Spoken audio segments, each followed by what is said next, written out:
আসসালামু আলাইকুম রহমতুল্লাহি অবরকাত। আমি আবদুল্লাহ আলসাদ, আপনারা দেখছেন আবদুল্লাহ আলসাদ ব্লগস আমার ব্লগ ইউটিউব চ্যানেল প্রতিনিয়ত ব্লগ ভিডিও নিয়ে আমি হাজির হয়েছি। আবদুল্লাহ আলসাদ, আপনারা দেখছেন আবদুল্লাহ আলসাদ ব্লগস আলাদা করতে পারবেন আলাদা ব্লগ ভিডিও নিয়ে আমি হাজির হয়ে গেছি। আবদুল্লাহ আলসাদ, আপনারা দেখছেন আবদুল্লাহ আলসাদ ব্লগস। কথা না বলি মূল টপিকে মূল ব্লগে জাম্প করবো, চলুন শুরু করা যাক আজকের ব্লগ। আজকের ব্লগ হচ্ছে ভার্সিটি, সেটা মেসেজ আছে, মেসেজ রিপ্লাই করি আপনাদেরকে। জিপি 20 মিনিট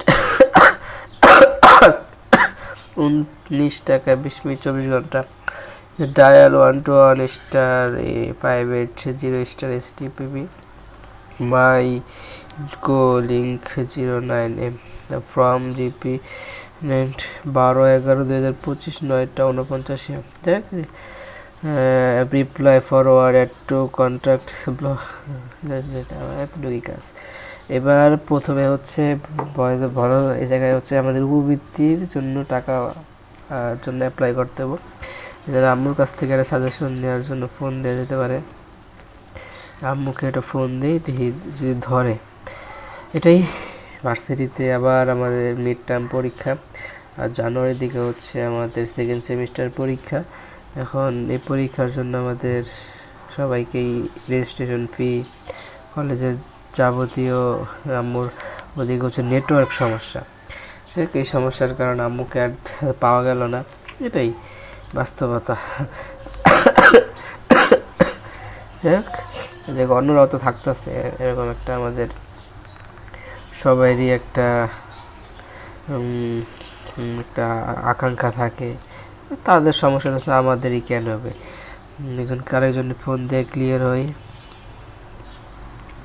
নাম্বারটা ক্লিয়ার না করি 5625। যাই মাঝখানে বললে অতটুকু আপনারা ধারণা কম পাইতে পারেন। অবস্থা ভালো না, সবাই আমার জন্য দোয়া করবেন। 5346 ঠিক আছে। যাই হোক, মাঝখানে বলছি, আইডিয়া কম। 01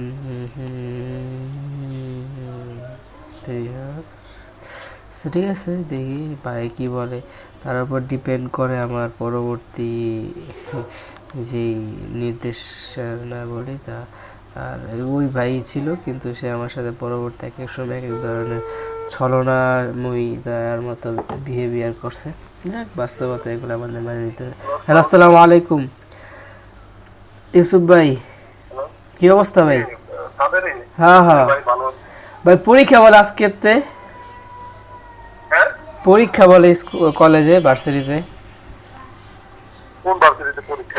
কোন ভার্সিটি বলে? ও আইডিয়ালে প্রাইভেট, ওই যে আইডিয়ালে পরীক্ষা তোরা তো পরীক্ষা দিচ্ছিস তুই। ওই যে আমার মিড টার্ম পরীক্ষা। মিড টার্ম পরীক্ষা দে, আমি জানি না। আপনার কাজ কি ঠান্ডা লাগছে আপনার? সেকেন্ড সেমিস্টার পরীক্ষা দিবি না ওইটাই? হ্যাঁ, ওই আগে আবার মিড টার্ম নিব। আপনার আগের বার দিবেন না? না, আমি এখন না, পরে চিন্তা করতেছি, নাও যেতে পারি, পরীক্ষা দিতাম না আমি। ওদের সেকেন্ড সেমিস্টারও দিবেন না? সেকেন্ড সেমিস্টার, প্রথম সেমিস্টারে পরীক্ষা দিতে একটা, সেকেন্ড সেমিস্টার তো আমার লেগে না। তাহলে আমার তো প্রথম সেমিস্টার আবার হয়ে দিব, বুঝছো? আবার প্রথম সেমিস্টার হয়ে তারপর তোর দ্বিতীয় সেমিস্টার আসতে, মানে তোর আমার সিনিয়র হলে। আরে এখন দিবেন নি পরীক্ষা নাকি? যা হলে যা সারাগুলো কথা দেখি। তখন কি আপনি ফার্স্ট সেমিস্টারের পরীক্ষা দিবেন আমাকে লাগে? হ্যাঁ হ্যাঁ দিব, পরীক্ষা দিব, আমি পরীক্ষা দিব।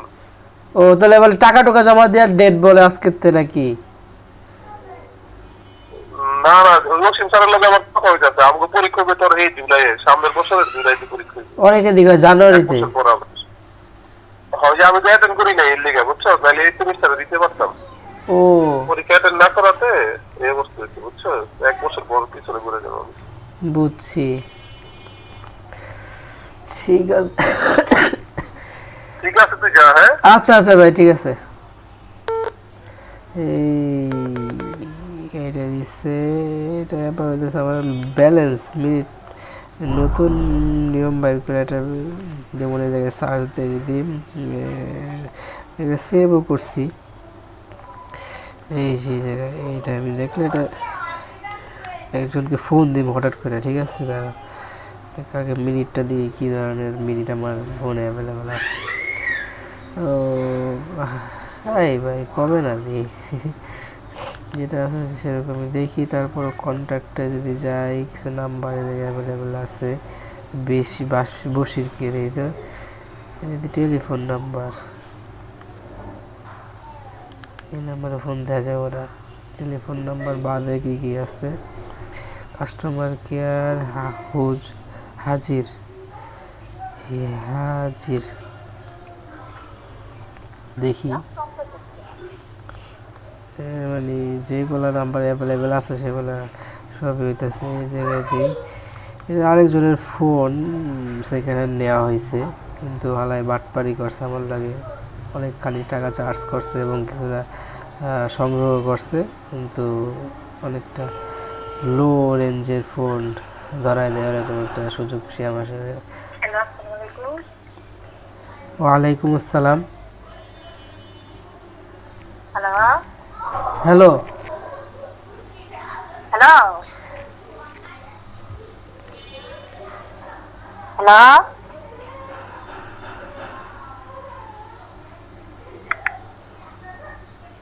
হ্যালো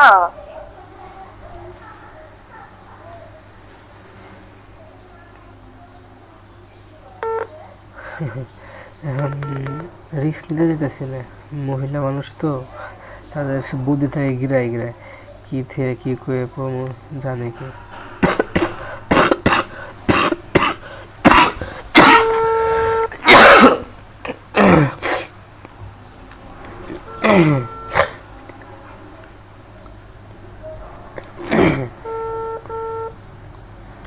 নাম্বারে হতেছে ফোনে এই নাম্বারগুলো অ্যাভেলেবেল, ফোন দিতে বসলাম লেগে দিতেছি, এর ব্যতিক্রমী কিছু না। আগে প্র্যাঙ্ক কল এগুলা ধারাবাহিকভাবে করছি তো সেই কথা বললাম, রিপ্লাই না দিয়ে আপনাদের মনে একটা দ্বিধাদ্বন্দ্ব থাকতে পারে। হ্যালো হ্যালো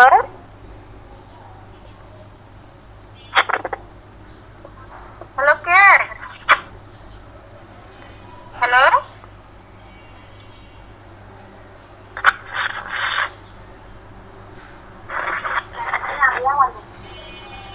হ্যালো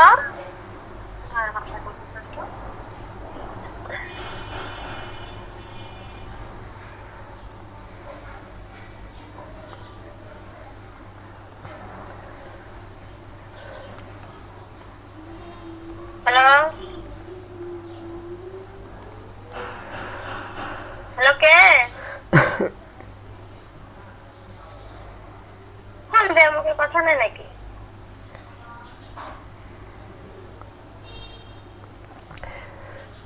এখন এটা ভার্সিটিতে আছি, ভার্সিটি আমাদের ক্লাস ইলেকট্রিক্যাল যে রুমটা আছে সেই রুমটাতে আমরা সবাই একসাথে, টিচার আছে সেই টিচার বিদায় হয়ে যাবে মানে আপাতত আমাদের মাঝে আর থাকবো না, সেই জন্য সে যেই আমাদের অ্যাসাইনমেন্টগুলো দিছে বা যেগুলো আমাদের তৈরি করার জন্য বলছে সেগুলা আমরা তৈরি করে তার সামনে নিয়ে আসছি, চেক করে আমাদেরকে একটা মার্ক দিব। প্র্যাকটিক্যালও দেখলেন খাতা, প্র্যাকটিক্যালও অ্যাভেলেবেল করে নিছি। এখন ওই সময় সিচুয়েশন বাসার সিচুয়েশন বা সব সিচুয়েশন ছিল একটা অন্য ধরনের। ও হচ্ছে একটা ক্লিনিকে বা হসপিটালে অ্যাভেলেবেল আছে, ওর সময় বলছিল ও পিছনে বাসিকভাবে কন্ট্যাক্ট হয়েছে। এটা আমাদের পিছনে যে টিচার সব হচ্ছে ক্লিন করা লাগতেছে, কারণ হইতেছে স্যারের সামনে নেওয়া, ঠিক আছে, সুন্দর করে গুছায় নিতে হয়। এটাই অনেক কষ্ট করে পরীক্ষা দিচ্ছে। আগে কথা বলা কিছুটা জানা হয়েছে যে আমাদের মিড টার্ম পরীক্ষা, সেকেন্ড সেমিস্টার পরীক্ষা আমাদের যারা রেগুলার স্টুডেন্ট তাদের হচ্ছে জানুয়ারি মাসে, এছাড়া যারা ইরেগুলার তাদের জুন জুলাইতে হওয়ার একটা সম্ভাবনা আছে। এটাই এখন সবার কাছ থেকে কন্ট্যাক্ট নিয়ে হচ্ছে আমাদের এটা অ্যাভেলেবেল করা লাগবে। আর ইকুইপমেন্টসগুলো দেখা হইতেছে মানে অনেকটা ব্যয়বহুল বা এগুলো হাতে নাগালে আপনাদের পাওয়া হইলেও আপনারা এগুলো দিয়ে কী তৈরি করা হয় বা কীভাবে এগুলো ইউজ করা হয় এগুলো আপনার ধারণা নাও রাখতে পারেন, যে জায়গা থেকে আপনার সহজে জানা সম্ভব। যদি আরও ডিটেলসে চান তাহলে কমেন্ট করবেন, পরবর্তীতে ইনশাল্লাহ হইতেছে আপনাদেরকে এই বিষয়ে ধারণা দেওয়া হবে। আর ম্যান দেখতে পেলেন যে ব্লগের একদম শেষ পর্যন্ত চলে আসছি। ব্লগটা ভালো লাগে লাইক করবেন, কমেন্ট করে আপনার মূল্যবান মতামতগুলো দিয়ে যাবেন, শেয়ার করে আপনাদের বন্ধুদের মাঝে ব্লগটা ছড়িয়ে দেবেন। যারা সাবস্ক্রাইব করেন নাই সাবস্ক্রাইব করে প্রেস করে সাবস্ক্রাইব করবেন, পাশে আসা বেল আইকন প্রেস করে অল করবেন, কারণ আপনার মূল্যবান মতামতগুলো সাপোর্ট করবেন, দোয়া করবেন। আমার চ্যানেলটা যেন সবাই দোয়া করবেন, আমার আম্মুর জন্য মাস্ট দোয়া করবেন, আমার জন্য দোয়া করবেন। আসসালামু আলাইকুম ওয়া রাহমাতুল্লাহি ওয়া বারাকাতুহু। আমার আম্মুর জন্য সবাই মন খুলে দোয়া করবেন। Thank you so much.